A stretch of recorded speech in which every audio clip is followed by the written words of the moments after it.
지금 전 세계 강대국들이 가장 두려워하는 산업이 뭔지 아십니까? AI도 아닙니다. 반도체만도 아닙니다. 바로 조선업입니다.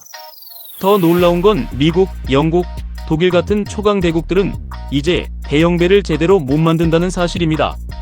그런데 한국은 지금 전 세계에서 가장 비싼 배를 만들고 있습니다. 왜 이런 일이 벌어진 걸까요? 그리고 왜 미국은 지금 한국 조선업에 손을 내밀고 있는 걸까요? 오늘 영상은 단순히 배 이야기 아닙니다. 앞으로 누가 살아남고 어떤 나라가 돈을 벌게 되는지 제조업 패권 전쟁의 진짜 구조를 이야기해 보겠습니다. 지금 대부분 사람들은 조선업을 오래된 산업이라고 생각합니다. 배 만드는 게 뭐 그렇게 대단해? 중국이 더 싸게 만들면 끝나는 거 아니야?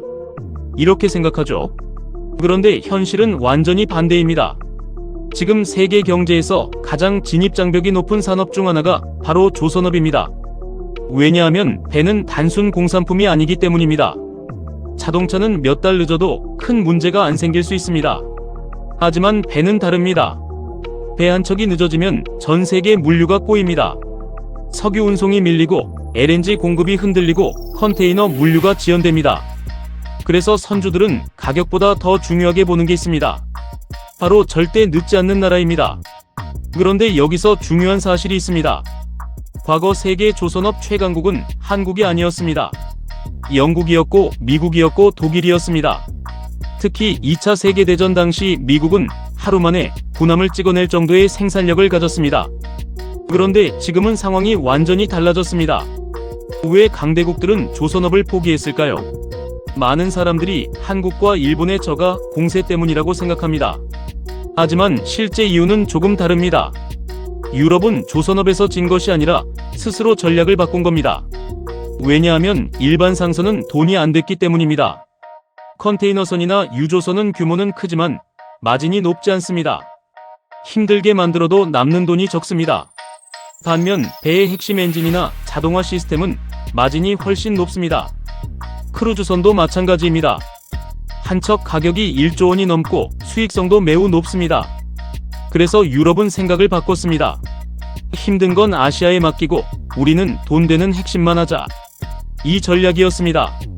실제로 핀란드 기업들은 엔진만 팔아도 엄청난 돈을 벌고 있고 이탈리아는 초호화 크루즈선 시장을 장악했습니다.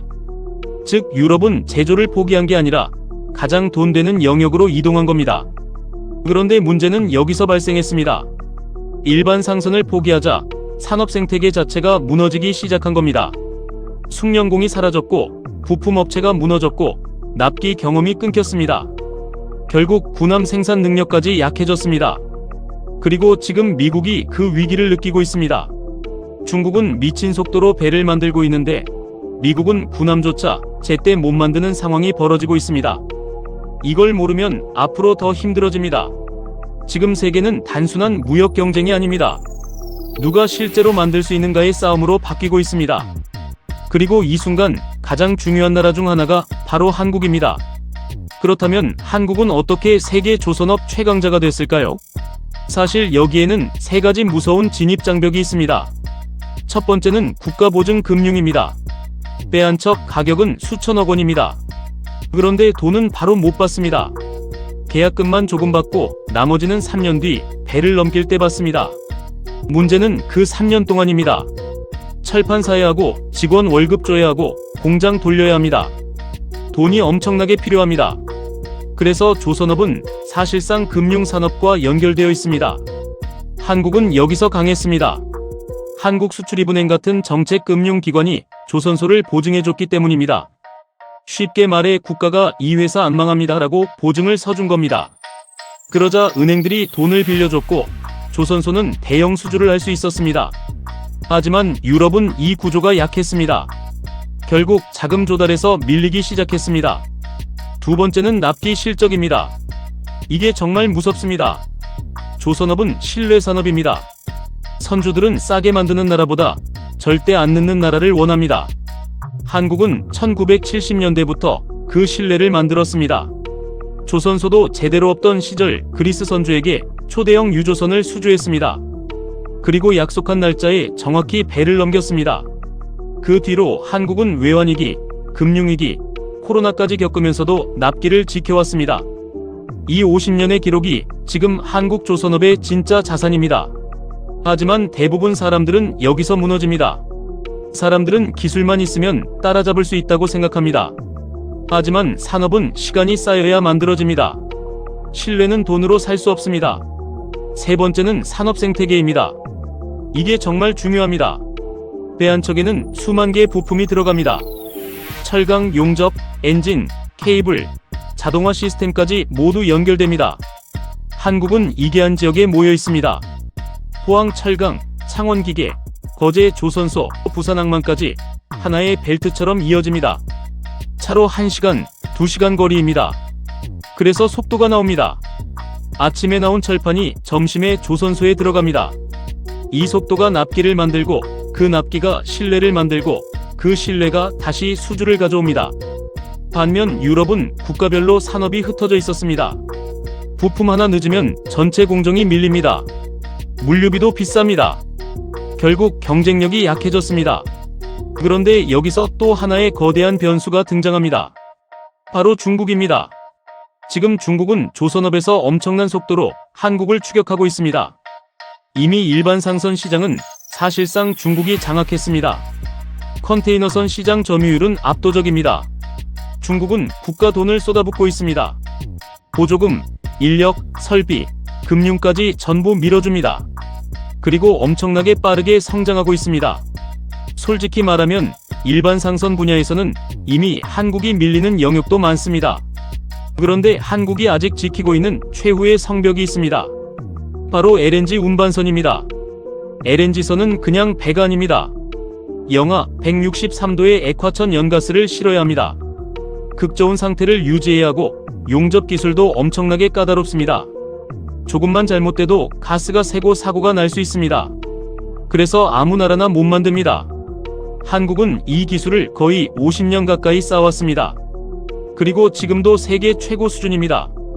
한 척 가격도 엄청납니다. 보통 3천억 원 가까이 갑니다. 즉 한국은 적게 만들어도 더 비싼 배를 만들고 있는 겁니다. 이 차이가 굉장히 중요합니다. 왜냐하면 앞으로 제조업은 얼마나 많이 만드느냐보다 얼마나 대체 불가능하냐가 중요해지기 때문입니다. AI 시대도 똑같습니다. 단순 반복은 결국 가격 경쟁으로 갑니다. 하지만 대체 불가능한 기술과 신뢰는 살아남습니다. 그리고 여기서 미국이 움직이기 시작합니다. 미국은 지금 깨달았습니다. 우리가 배를 못 만들면 군사력도 무너질 수 있다. 그래서 한국과 손을 잡기 시작했습니다. 한화오션의 미국 조선소 인수도 단순 투자 문제가 아닙니다. 미국은 지금 한국의 조선 역량이 필요합니다. 왜냐하면 스스로 다시 만들기엔 시간이 너무 오래 걸리기 때문입니다. 결국 지금 세계는 다시 제조업의 중요성을 깨닫고 있습니다. 그동안 사람들은 제조업을 낡은 산업이라고 무시했습니다. 하지만 현실은 반대였습니다. 진짜 강한 나라는 결국 만들 수 있는 나라였습니다. 반도체도 그렇고 배도 그렇고 결국 생산 능력이 국가 경쟁력이 되는 시대가 다시 오고 있습니다. 그런데 여기서 우리 개인도 반드시 생각해야 할 게 있습니다. 앞으로 살아남는 사람은 단순 노동만 하는 사람이 아닙니다. 대체 불가능한 사람입니다. 한국 조선업도 결국 똑같았습니다. 50년 동안 신뢰를 쌓았고 아무나 따라올 수 없는 구조를 만들었습니다. 개인도 마찬가지입니다. AI가 단순 업무를 대신하는 시대에는 결국 자신만의 전문성, 신뢰, 경험이 중요해집니다. 지금부터라도 준비해야 합니다. 남들과 똑같은 길만 따라가면 결국 가격 경쟁에 들어갑니다. 하지만 자신만의 기술과 신뢰를 만들면 살아남을 가능성이 커집니다. 이제 선택해야 할 시간입니다. 앞으로 다가올 시대는 단순히 열심히 산다고 해결되지 않을 수도 있습니다. 어떤 구조가 살아남고 어떤 산업이 무너지는지 이해해야 합니다. 그리고 그 흐름 안에서 자신의 위치를 만들어야 합니다. 오늘 이야기한 조선업은 단순히 배 이야기가 아닙니다. 앞으로 세계 경제가 어떻게 움직일지 보여주는 하나의 신호입니다. 여러분은 어떻게 생각하시나요? 중국은 결국 한국의 LNG 기술까지 따라잡게 될까요? 아니면 한국이 또 다른 초격차 기술을 만들게 될까요? 댓글로 여러분 생각 남겨주세요. 앞으로도 돈의 흐름과 시대 변화를 가장 쉽게 풀어드리겠습니다. 영상이 도움되셨다면 좋아요와 구독도 부탁드립니다.